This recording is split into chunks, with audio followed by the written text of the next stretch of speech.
بركة وفقد موجع. Teksnya saya ke Kiai Munawir karena beliau terah dari Wali Songo, saya meminta konfirmasi ya, Kiai, bagaimana Anda menyikapi statement Gus Fuad kemudian juga Habib Rizik ini terkait dengan kata-kata kebun binatang itu? Ya, jadi seakan-akan bahwa antara Gus Fuad dengan siapa ini Habib Rizik seakan-akan bermusuhan. Padahal mereka ini adalah sesama Muslim.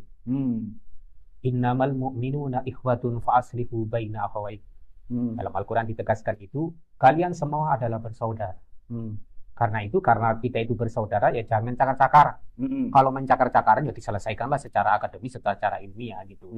Jadi saya tidak membela antara satu dengan yang lain, bahwa di dalam berdakwah, baik melalui media sosial maupun lainnya, itu harus mempunyai etika. Nah, itulah yang kelebihan daripada Wali Songo itu, mengaplikasikan dan mengamalkan innama bu'itsu liutammima makarimal akhlak. Kita mengedepankan akhlak. Jangan kemudian kebun binatang keluar semuanya.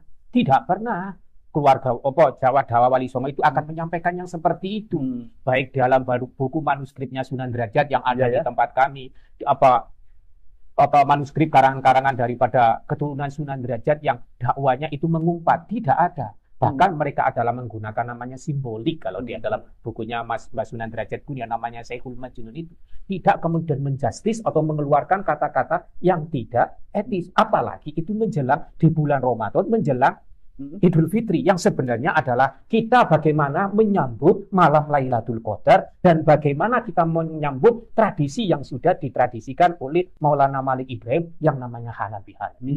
Jangan kemudian ada provokasi. Jadi saya memohon kepada semuanya, janganlah berdakwah itu dengan mengeluarkan kata-kata yang kotor. Ini kan yang sering kali. Iya betul, kebun binatang segala kebun binatang, baik Gus Fuad maupun Habib Rizik, ya tidak ada yang membenarkan dakwah yang seperti itu. Apalagi dakwanya kemudian reaksinya yang berlebih-lebihan. Menurut Anda reaksi dari Habib Rizik itu berlebihan? Tapi polemik nasab ini? Ya, sangat berlebihan sekali Habib Rizik ini bagi saya. Beliau mengatakan bahwa katanya keluarga Wali Songo ini adalah Wali Songo diobrak-abrik. Diobrak-abrik yang mana? Kita itu tidak gila sebagai disebut supaya Sayyid atau disebut Syarif, tidak. Apalagi dari keluarga saya dilarang benar-benar untuk memakai nama Sayyid atau Syarif, itu tidak ada dalam konsep keluarga kami. Nah, ini adalah ranahnya sebenarnya adalah imbasnya daripada sebenarnya adalah polemik nasab dari Kiai Iman. Kemudian menumpanglah ini adalah momen daripada Al-Khairat. Kan gitu kan. Ini numpang saja. Kemudian Al-Khairat yang Habib Al-Jufri itu dijadikan pahlawan.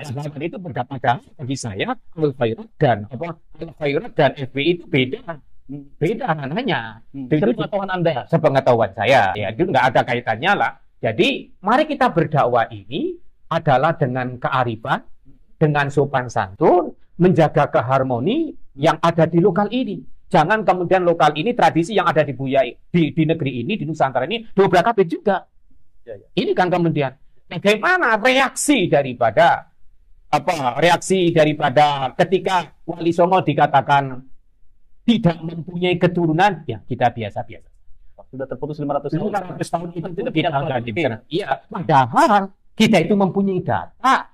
Kita data, buktinya banyak. Kita mempunyai, bahkan Sunan Ampel saja mempunyai kampus namanya kampus Sunan Ampel yang ada di Surabaya. Punya kampus namanya Ali Rahmatillah yang di Tulungagung atau di Trenggalek itu. Ada. Sunan Derajat mempunyai kampus 2, ada namanya Sunan Derajat, ada nama Raden Qasim. Ya, jadi kalau dikatakan ngobrak-ngabrik mana? Kita adalah tidak mau bergelut, saya juga tidak berpihak dengan siapapun. Saya menjadi penengah kalau bisa bahwa ini adalah diselesaikan dengan ranah ilmiah. Jadi menurut Anda bahwa nasab Wali Songo itu Anda jelas itu ya? Nasabnya. Sampai ada Sunan Ampel. Jadi sebetulnya tidak merasa terusik gitu. Enggak terusik, itu mengatakan putus atau enggak putus itu tidak penting bagi saya. Karena keluarga kami adalah basisnya adalah bagaimana berdakwah melalui pesantren Al-Karimi, ada pesantren Tarbiyatul Tolaka, ada Kanjeng Sepuh, ada Al-Fatah Temboro. Banyak sekali pesantren daripada yang melanjutkan dakwah-dakwah Sunan Ampel dan Sunan Derajat. Kita nggak merasa terusik. Loh kok kemudian katanya apa ngobrak-ngabrik daripada ada MYT ini ngobrak-ngabrik. Emang saya ini juga monyet. Saya dikatakan monyet, bagi saya ya nggak apa-apa. Bagi saya adalah bagaimana kami bisa melanjutkan dakwanya Kanjeng Sunan Ampel, Sunan Derajat, Sayyid Kaguning, dan keluarga kami Kiai Abdul Karim yang ada di Gresik. Kami tidak pernah mempeributkan masalah nasab. Ya. Oke. Jadi artinya bahwa nasab Sunan Ampel sampai ke Anda itu jelas silsilahnya ya, Ada. dan tidak merasa terusik dengan polemik nasab ini. Tidak pernah terusik. Kemudian juga antara nasab Ba'alawi dengan Wali Songo itu memang berbeda menurut Anda ya? Memang beda. Ya, ini. Jadi kita memang beda. Pertama kali kan ini kan Al-Imam, Al-Habib, Rizik ini kan menyuruh tes DNA. Ya. Padahal sebelumnya sebenarnya ini adalah provokasi. Inilah awal daripada diantaranya permulaan daripada orang-orang tes DNA. Perseteruan antara Kiai Imad dengan Robito Alawiyin diselesaikan secara akademis, secara ilmiah, tidak usah marah-marah. Kan Imam besar kan memahami wajah dilhum billati hiya aksan. Berdebatlah dengan penuh kearifan, tanpa emosi, tanpa provokasi. Untuk apa kemudian ngajak perang? Tanda kutip ini kayaknya. Iya, begitu. Ngajak perang ini kan menjadi tanda kutip kan. Kalau kita sebenarnya sebagai seorang imam, ini adalah meneduhkan bagaimana ketika ono polemik diselesaikan secara ilmiah. Mari kita duduk bersama wasyawirhum fil amri musyawarah. Jadi jangan kemudian ini diikut-ikutkan kemudian Wali Songo yang lain. Karena sebetulnya ini tidak ada sangkut pautnya gituan ya, antara nasab Wali Songo dengan Kiai Imad. Iya, dengan Kiai Imad ya. Dengan Kiai Imad itu nggak ada bahasanya. Ini kan Kiai Imad dengan Alawi. Ini sudah kita simpulkan bahwa kita pada waktu dialog kita bermusyawarah antara keluarga derajat, dan di derajat itu adalah ditemukan, di keluarga juga ditemukan bahwa kita adalah bukan Pak Alawi. Dan memang pernyataannya daripada majelis daimi juga kita bukan Pak Alawi. Kan gitu, sudah selesai. Nah, kita tidak perlu meminta keabsahan nasab kita kepada Robito. Karena apa? Kita adalah lebih dahulu. Kita lebih dahulu berdakwanya. Kita bukan setelah Pak Alawi. Gitu ya. Oke, polemik nasab Kiai Imad ini bermetamorfosis kemana-mana. Nah, sejauh pandangan Anda ini tentang kajian nasab Kiai Imad yang membatalkan nasab Ba'alawi itu bagaimana nih? Ya, nasab sebagaimana pernah saya sampaikan, kami kan pernah di Tebet itu di kantor Robito Alawiyin kan dimintai data internal, data eksternal, dimintai tes DNA. Nah, sekarang andaikan terus dimintai kitab sezaman, kita sudah menyodorkan manuskrip pun kita tidak diterima manuskripnya. Karena apa? Itu adalah data pribadi. Yang dipentingkan adalah data eksternal dan kitab sezaman. Nah, itu kan yang menjadi. Nah, sekarang kalau Kiai Imad meminta daripada Ba'alawi memberikan data kitab sezaman eksternal dan internal dilengkapi, monggo. Kalau memang nggak bisa ya. Ini akan bergulir terus kalau mereka masih ngotot. Kalau keluarga kami sudah dinyatakan pada tahun 1870 itu sudah tidak boleh memakai gelar-gelar namanya Sayyid, Syarif, Raden, bahkan paling di keluarga kami itu dipanggil Kak, Cak, Mas, itu aja. Jadi tidak kemudian kalau dibatalkan menjadi Sayyid kemudian marah gitu. Bahkan kita ya nggak mempunyai keberanian untuk sampai sejauh itu. Dan kita sudah memahami bahwa kita itu adalah rapat di internal daripada keluarga Ngampel, itu adalah kita adalah sampai Syekh Jumadil Kubro aja. Secara keluarga lah ya. Tapi andaikan ada yang lain membawa ke sini, bawa ke sini, udah terserah. Bagi kami adalah dakwanya beliau dan ajaran merawat ajaran beliau adalah jauh lebih penting daripada memikirkan silsilah.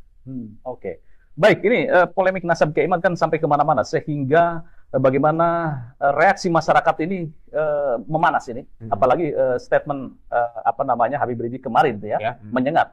Reaksi-reaksi di akar rumput juga pasti membuat situasi lain walaupun situasinya Idul Fitri. Ini bagaimana menurut Anda ini agar masyarakat itu memahami polemik nasab ini adalah polemik nasab ilmiah, bukan terprovokasi, bukan provokasi. Ya begini, jadi kami memohon daripada Robito Alawiyin dan majelis daimi dan FPI untuk mendidik daripada muhibinnya atau anggotanya untuk bagaimana menjaga kedamaian dan menjaga keutuhan bangsa ini.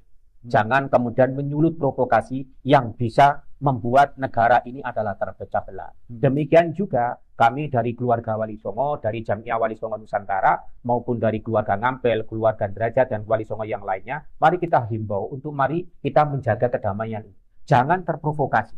Mari kita berdakwah dengan kearifan, penuh dengan etika, dan sesuai dengan keilmuan. Kalau saya, Pak Yusuf, tidak ada ranahnya untuk membicara nasab. Karena saya bukan ahli. Kalau memang Habib Rizik itu adalah memang sudah merupakan al-imam. Nah, alangkah baiknya bagi saya Habib Rizik untuk berdebat secara ilmiah dengan Kiai Iman agar masalah ini selesai. Nanti ada penengahnya. Kita bukan mencari menang atau kalah, tetapi ini adalah mencari kebenaran. Andai kan daripada kesimpulan yang ada di situ antara debatnya Habib Rizik dan Imam itu nanti kesimpulan tidak diterima semua pihak, memang kita adalah bukan pemuat. Yang penting masyarakat nanti akan mengetahui ini loh yang benar, ini loh yang salah. Tapi ingat masyarakat sekarang, Pak Yusuf, dengan ada kajian Kiai Imad ini, masyarakat ini sudah tidak ambil peduli. Nasabnya siapa? Itu nasabnya Kiai, nasabnya Habib, nasabnya Sunan Ampel atau Sunan Derajat, semuanya adalah kemudian di garis bawah. Inna akramakum indallah. Jadi menurut Anda bahwa kajian nasab Kiai Iman adalah mencerahkan, bukan memberikan provokasi atau agitasi terhadap masyarakat, dan bukan pemecah belah umat, Kan sebenarnya awalnya kan mereka dulu menganalisa daripada keluarganya Wali Songo, katanya terputus. Ternyata itu adalah mereka tidak pernah meminta ke sumber induk. Beliau tidak mempertanyakan kepada keluarga Sunan Derajat yang ada di daerah Pantura. Di mana di daerah Pantura mulai dari Tuban sampai Surabaya itu notabene adalah keturunannya daripada Sunan Ampel, Sunan Derajat, kemudian melalui Sayyid Kuning dan kemudian melalui Kiai Haji Abdul Karim. Tidak pernah. Tidak pernah menanyakan. Mereka kemudian langsung memutuskan bahwa mereka adalah terputus. Bagi kami gak jadi masalah. Nah itu. Nah kemudian Kiai Imad menulis kajian mereka mulai dari Rasulullah sampai Baitullah. Ya wajar aja.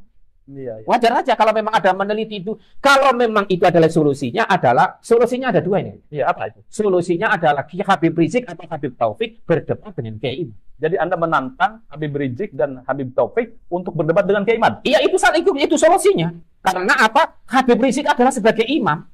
Dan Habib Taufik adalah sebagai ketua Robito. Kalau ada namanya nanti Kori atau nanti anaknya kiai-kiai yang diajak gabung dengan Robito. Lah, itu ya bukan. Namanya Robito aja itu adalah steril daripada orang-orang kita.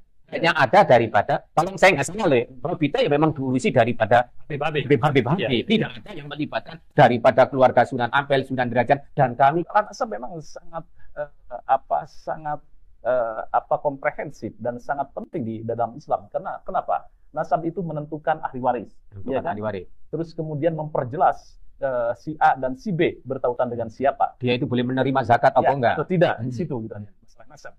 Urgensi dari perhelatan atau perdebatan nasab yang belum usai ini, apa yang bisa Anda sampaikan?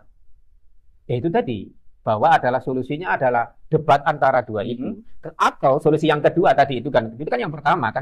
Kalau enggak, ya udah, jangan memakai gelar Sayyid atau Syarif di negeri ini. Sebagaimana keluarganya Sunan Ampel atau Sunan Derajat dari jalur Kiai Abdul Karim tidak memakai yang seperti itu. Pakai kearifan lokal. Menjadi kiai, menjadi gus, menjadi mas. Udah. Dan kita adalah sama rata.